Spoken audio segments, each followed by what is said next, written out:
मुझे राजा के महल में छोड़कर बूढ़ा सपेरा और मुरारी अदब से झुककर सलाम करते हुए वापस चले गए। मैं शीशे के मर्तबान में बंद सिमटा हुआ पड़ा था। मेरी गर्दन में मक्कार सपेरा काला धागा बांध गया था। मुझे मालूम नहीं था कि ये धागा उसने किस लिए बांधा है। मैं यही समझा कि इस काले धागे की वजह से मुझ पर मंत्रों का असर हुआ है। अगर ये धागा उतार दिया जाए तो हो सकता है मुझ पर मंत्रों का असर खत्म हो जाए और मेरी तवानाई वापस आ जाए। तवानाई वापस आ जाने की सूरत में मैं महल से फरार हो सकता था। राजा ने मंत्री से कहा, मंत्री जी, अवतारी नाग को लेकर हमारे साथ आए, हम महारानी के पास जाएंगे। भगवान की कृपा से हमें अवतारी नाग मिल गया है। अब शिवजी महाराज की कृपा से हम बहुत जल्द बेटे के बाप बन जाएंगे और हमारी रियासत को वली अहद मिल जाएगा जो हमारा नाम रोशन करेगा और हमारी रियासत पर हमारे बाद राज करेगा। आ जाएं हमारे साथ। मंत्री ने ये कहकर शीशे का मर्तबान उठा लिया। महाराज, भगवान की कृपा से ऐसा ही होगा।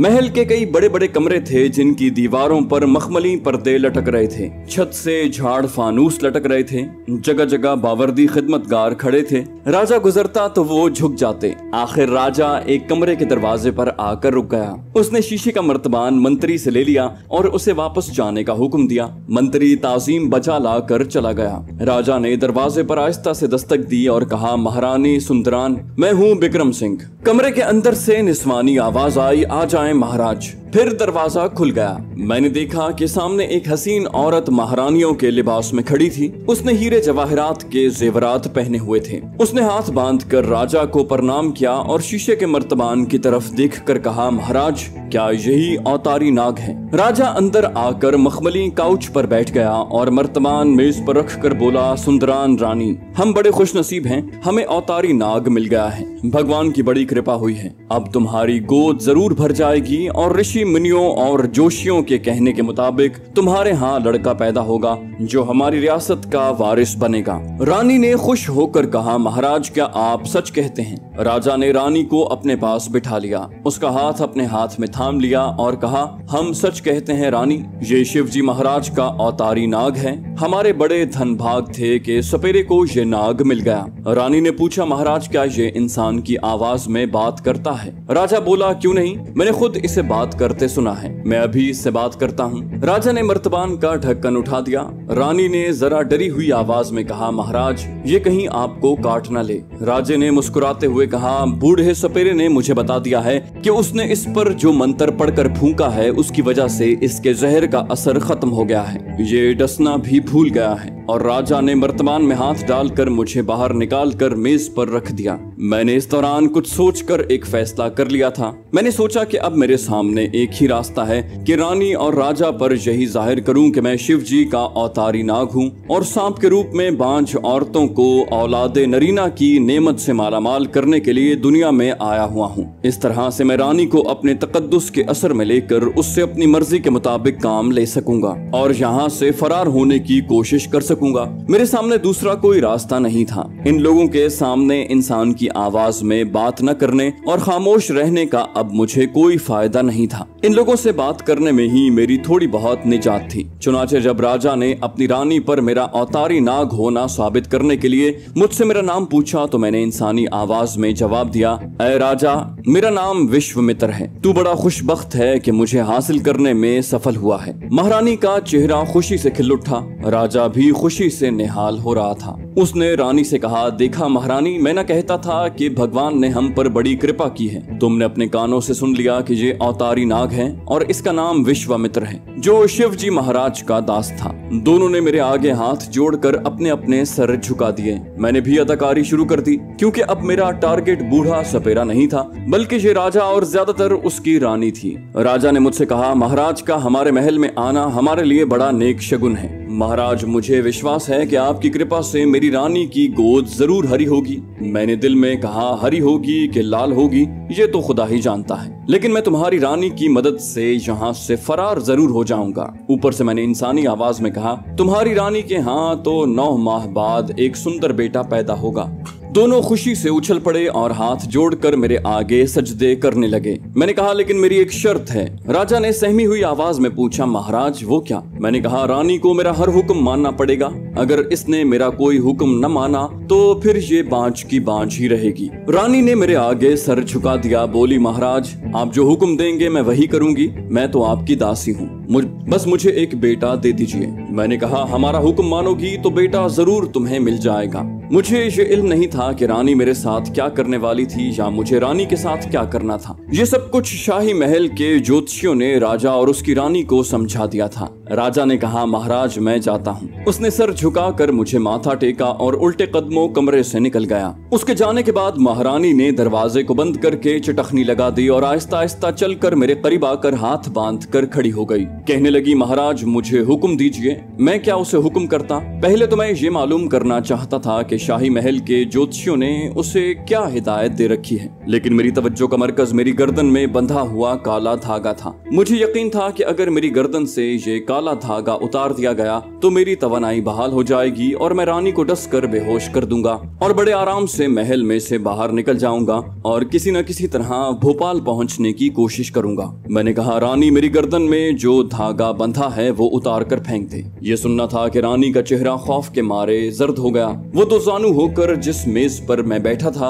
उसके आगे सजदे में गिर पड़ी और इल्तिजाएं करने लगी, महाराज मुझे ऐसा हुक्म न दें, मुझे ऐसा हुक्म न दें। मैंने ताज्जुब से पूछा, क्यों, इसमें डरने की कौन सी बात है? तब रानी ने सहमी हुई आवाज में मुझे बताया कि शिव जी मंदिर के बड़े ज्योतिषी पुजारी ने राजा को रानी की कुंडली देखकर बताया था कि रानी के यहाँ सिर्फ एक सूरत में बेटा पैदा हो सकता है कि कहीं से शिव जी महाराज का अवतारी नाग लाया जाए। ये नाग देवता का अवतार होगा मगर सांप के रूप में होगा और देवताओं की जबान में बात करता होगा। महारानी इस नाग के साथ 3 रातें बसर करेगी। उसके 9 महीने बाद रानी को भगवान चांद सा बेटा देगा, लेकिन उसकी एक शर्त होगी, जो सपेरा अवतारी नाग पकड़ कर लाएगा वो उसकी गर्दन में काला धागा जरूर बांधेगा। ये काला धागा किसी हालत में भी नाग के गले से नहीं उतारा जाएगा। अवतारी नाग रानी को भी मजबूर करे तो वो उसे नहीं उतारेगी। अगर उसने काला धागा नाग की गर्दन से उतार दिया तो फिर रानी के यहाँ कभी औलाद नहीं होगी और वो बांझ की बांझ ही रहेगी और अगले जन्म में लोमड़ी की शक्ल में पैदा होगी।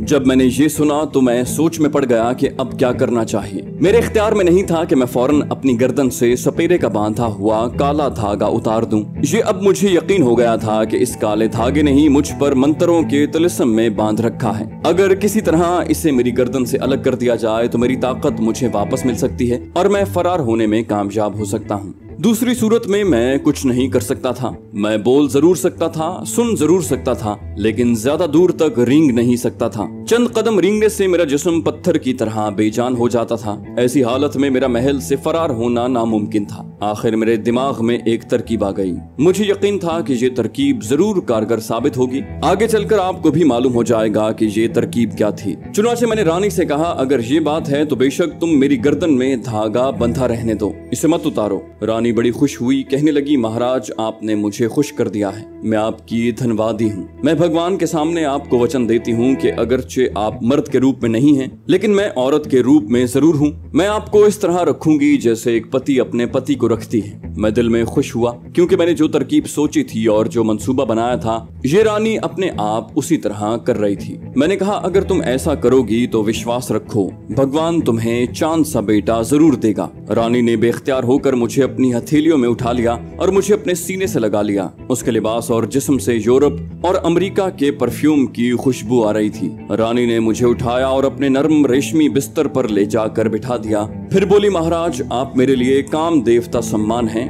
काम देवता इश्क और प्रेम का देवता है, औरत और मर्द के मिलाप का देवता है। मैं 3 रातों के लिए आपकी दासी हूँ, आपकी पत्नी हूँ। मैं वही पूजा पाठ करूंगी जो आकाश की देवदासियां अपने देवताओं को रिझाने के लिए किया करती हैं। रानी के बेडरूम में एक शानदार सिंगार मेज था। वो मुझे बिस्तर पर बिठाने के बाद अंगड़ाई लेकर आराम आराम से कदम उठाती और कुछ गुनगुनाती सिंगार मेज की तरफ गई और अपने बाल खोलकर उनमें ब्रश करने लगी। उसके स्याह बाल लंबे और चमकीले थे। बेडरूम में काफी रोशनी थी। उसने बालों में ब्रश करने के बाद सिवाय पलंग के साथ रखे टेबल लैंप के बाकी सारी बत्तियां बुझा दी। इस टेबल लैंप का शेड सुर्ख रंग का था। बेडरूम में हल्की हल्की सुर्ख रोशनी फैल गई। मुझे अपने मंसूबे पर अमल करते हुए रानी से एक फरमाइश करनी थी, लेकिन ये फरमाइश मैं सिर्फ उस वक्त करना चाहता था जब रानी खूब मूड में आ चुकी हो। इस छोटी सी रियासत की महारानी, जिसका नाम सुंदरान था, हिंदू देवमाला की दलदलों में सर से पांव तक डूबी हुई थी और फिर उस वक्त वो अपनी रियासत की विरासत की खातिर एक सांप से ब्याह कर चुकी थी। बहुत जल्द उस पर कैफियत तारी हो गई। उसने अपना लिबास उतार दिया और मुझे गोद में लेकर बैठ गई। क्या देवताओं की शराब सोमरस नहीं पियोगी? उसके बगैर तो तुम्हारा यज्ञ पूरा नहीं होगा। वो बोली, क्षमा करें महाराज, मैं तो भूल ही गई थी। वो जल्दी से उठकर एक अलमारी में से शराब की बोतल और 2 ग्लास ले आई। मैंने कहा, हम सोमरस में पहले ही डूबे हुए हैं, सिर्फ तुम सोमरस पियोगी। वो बोली, जो हुक्म महाराज। उसने मेरे सामने ग्लास में शराब डाली और गटागट चढ़ा गई। साफ लग रहा था कि वो शराब की आदी है। शराब पीने के बाद वो मुझसे खेलने लगी। मैंने उसे दूसरा ग्लास पीने को भी कहा। उसकी क्या मजाल थी कि मेरी हुक्म उदूली करती। वो दूसरा और फिर तीसरा ग्लास भी चढ़ा गई।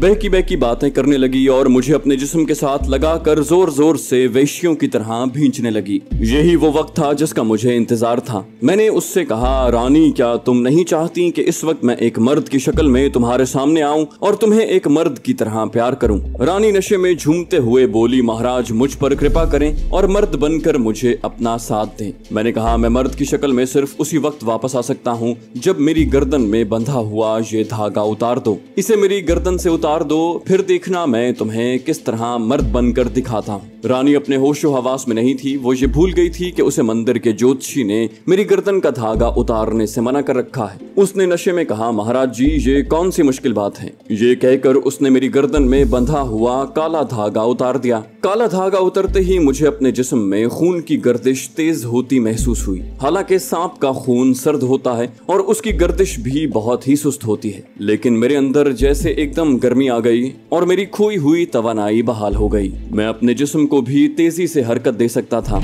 मैंने अपना फन भी बड़ी आसानी से खोल लिया। रानी मेरी तरफ गौर से देख रही थी। जब मैं एक आदमी की शक्ल इख्तियार न कर सका तो वो बोली, महाराज, आप अभी तक नाग ही हैं, मर्द के रूप में क्यों नहीं आए? मैं उसे कहने लगा कि अभी कुछ वक्त लगेगा, लेकिन मेरा दिल बैठ सा गया। मेरे गले से इंसानी आवाज नहीं निकल रही थी। मैंने 2-3 बार अपनी मर्दाना आवाज में बोलने की कोशिश की, लेकिन मेरी आवाज जैसे मुझसे जुदा हो गई थी। मैं इंसानी आवाज में बिल्कुल न बोल सका। मैं परेशान हो गया। मैं रानी को क्या कहता? वो मुझे उठाकर अपने साथ लगा रही थी और कह रही थी, मेरे देवता, जल्दी से मर्द बनकर मेरे सामने आ जाओ, बस सिर्फ एक बार, थोड़ी देर के लिए मर्द बन जाओ। मैं सख्त परेशान था। मुझे ये गम लग गया था कि धागा उतरने के बाद शायद अब मैं न तो कभी इंसानी शक्ल में वापस आ सकूंगा और न सांप के रूप में कभी इंसानी आवाज में बोल सकूंगा। मैं रानी को ये भी नहीं कहना चाहता था कि वो काला धागा मेरी गर्दन में दोबारा बांध दे, क्योंकि धागा बांधने से मेरे जिस्म की सारी तवानाई खत्म हो जाती और मैं वहां से फरार नहीं हो सकता था। इस तरह कम से कम मेरी तवानाई तो बहाल हो गई थी और मैं वहां से फरार हो सकता था। मेरे दिल की आवाज ने मुझसे कहा, करमदाद,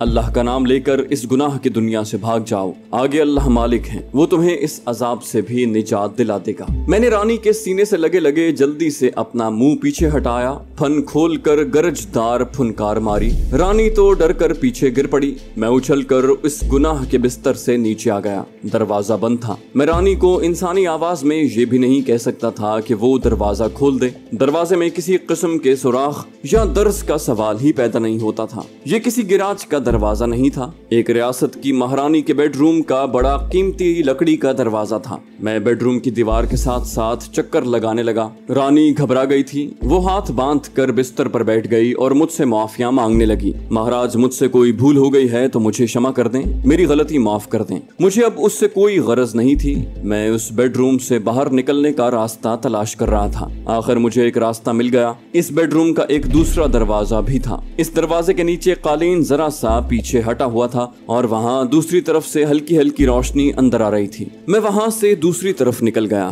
दूसरी तरफ लकड़ी की सीढ़ियाँ ऊपर जाती थीं। ये बेडरूम का अकबी और हंगामी दरवाजा मालूम होता था। वहाँ ऊपर एक जलते हुए बल्ब की रोशनी थी। मैं सीढ़ियों पर से रेंगता हुआ ऊपर चला गया। ऊपर एक बंद कॉरिडोर या राहदारी थी। ये राहदारी एक सुरंग की थी, मगर उसमें रोशनी हो रही थी। मैं उसमें से तेजी से रेंगता हुआ आगे निकल गया। आगे एक छोटा सा सलाखदार दरवाजा था। मैं उसमें से भी गुजर गया। अब मेरे सामने एक और सीढ़ियां थीं जो ऊपर को जा रही थीं। मैं सीढ़ियां चढ़ता गया। ये सीढ़ियां महल की छत पर जाती थीं। मैं छत पर आया तो देखा कि आसमान पर कहीं बादल थे और कहीं तारे झिलमिला रहे थे। मैं छत पर से होता हुआ उसकी मुंडेर पर आ गया और दूसरी तरफ झांक कर देखा। दूसरी तरफ नीचे महल का एक बाग था। मैं दीवार से उतरकर बाग में आ गया। मुझे अगर इस बात की खुशी थी कि मैं बूढ़े सपेरे की कैद से आजाद हो गया हूँ, तो इस बात का गम भी लग चुका था कि मैं इंसानी आवाज में बोल नहीं सकता। कुछ मालूम नहीं था कि मेरी इंसानी आवाज आर्जी तौर पर बंद हुई थी या हमेशा के लिए मैं इंसानी आवाज से महरूम हो गया था। इन्हीं परेशान ख्यालात में उलझा हुआ मैं महल के बाग में से निकलकर उसकी ऊंची दीवार के पास आ गया।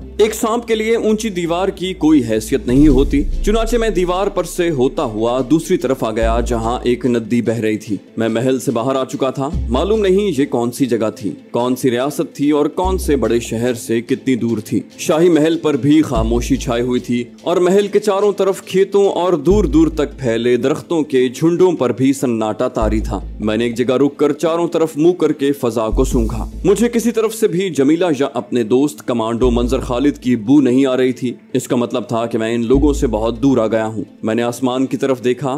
बादल काफी छट गए थे, तारे नजर आ रहे थे। मैंने तारों के हिसाब से मगरिब की तरफ चलना शुरू कर दिया, क्योंकि मेरे उस वक्त के कयास के मुताबिक भोपाल मगरिब की समत वाक़ था और मुझे भोपाल ही जाना था। अगरचे मुझे रात के अंधेरे में नजर आ रहा था, लेकिन दिन की रोशनी में मैं समत का ज्यादा ख्याल रख सकता था। मैंने यही सोचा कि रातों रात इस दोज़खी महल और अय्यार सपेरों की बस्ती से जितनी दूर निकल सकता हूँ निकल जाऊं। जब सूरज निकलेगा तो उसकी रोशनी मेरी बेहतर तरीके से रहनुमाई कर सकेगी। मैं रिंगता हुआ चला जा रहा था। खेतों में से गुजर गया, फिर दरख्तों के झुंड भी उबूर कर लिए। खुदा का शुक्र है कि मेरी तवानाई बहाल हो चुकी थी। गो मैं इंसानी आवाज में बात नहीं कर सकता था। मैंने चलते चलते दो एक बार अपने आप से बात करने की कोशिश भी की, लेकिन मेरे हलक से इंसानी आवाज न निकल सकी। दूर से मुझे किसी गांव की रोशनियां नजर आईं। मैं गांव में जाने की बजाय उसके पहलू से होकर आगे निकल गया। अब मैं एक कच्ची सड़क पर था, जिसके दरमियान बैलगाड़ियों के चलने के गड्ढे पड़े हुए थे।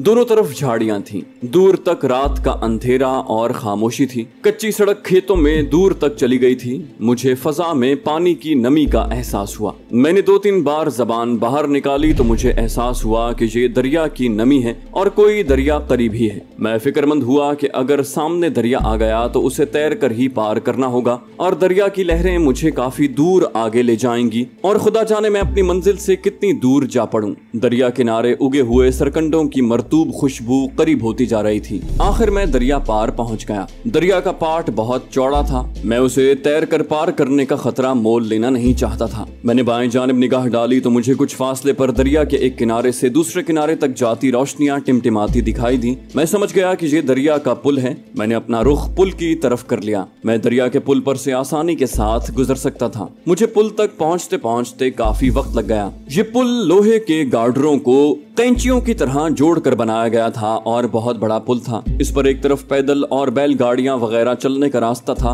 और दरमियान में रेलवे लाइन थी। मैं रेलवे लाइन से हटकर पुल पर चल पड़ा। अभी आधा पुल उबूर किया था कि पीछे से इंजन की सीटी की आवाज सुनाई दी। रेलगाड़ी आ रही थी। थोड़ी देर बाद रेलवे लाइन पर इंजन की रोशनी पड़ने लगी। फिर इंजन की आवाज आना शुरू हो गई। गाड़ी बड़ी आहिस्ता आहिस्ता चल रही थी। मैं एक तरफ हटकर दूर से आती रेलगाड़ी को देखने लगा। खुदा जाने क्या बात हुई थी कि दरिया के पुल पर गाड़ी बड़ी धीमी रफ्तार से चल रही थी। आमतौर पर दरिया के पुलों पर गाड़ियां इतनी आहिस्ता आहिस्ता नहीं चला करती। इंजन अपनी तेज रोशनी को अपने साथ ही समेटता आहिस्ता आहिस्ता चलता मेरे करीब से गुजर गया। डिब्बों में रोशनियां हो रही थीं। शायद मुसाफिर सो रहे थे। किसी किसी खिड़की में से कोई मुसाफिर बाहर झांक रहा था। गाड़ी की रफ्तार और आहिस्ता हो गई। आखिर पहियों के चरचराने की आवाज के साथ ट्रेन रुक गई। ट्रेन का आखिरी डिब्बा मेरे करीब से गुजर गया था। मुझे ख्याल आया कि मैं भी मगरिब की तरफ जा रहा हूँ और ट्रेन का रुख भी मगरिब की तरफ है। क्यों ना ट्रेन पर चढ़ जाऊं? आगे कोई ना कोई बड़ा शहर जरूर आएगा। वहाँ कम से कम ये तो मालूम हो जाएगा कि मैं भोपाल शहर से कितनी दूर हूँ।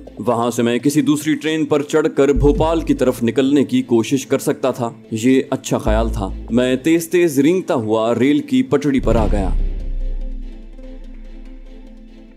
तो दोस्तों, ये थी हमारी आज की एपिसोड। उम्मीद करते हैं आपको हमारी कहानी पसंद आई होगी। जाने से पहले इस वीडियो को लाइक कीजिए और शेयर करना मत भूलिए। कमेंट करके हमें बताइए कि आपको हमारी वीडियो कैसी लगी। और अगर अभी तक आपने इस चैनल को सब्सक्राइब नहीं किया तो इसे सब्सक्राइब कीजिए और बेल आइकन दबाकर ऑल नोटिफिकेशंस ऑन कर लीजिए।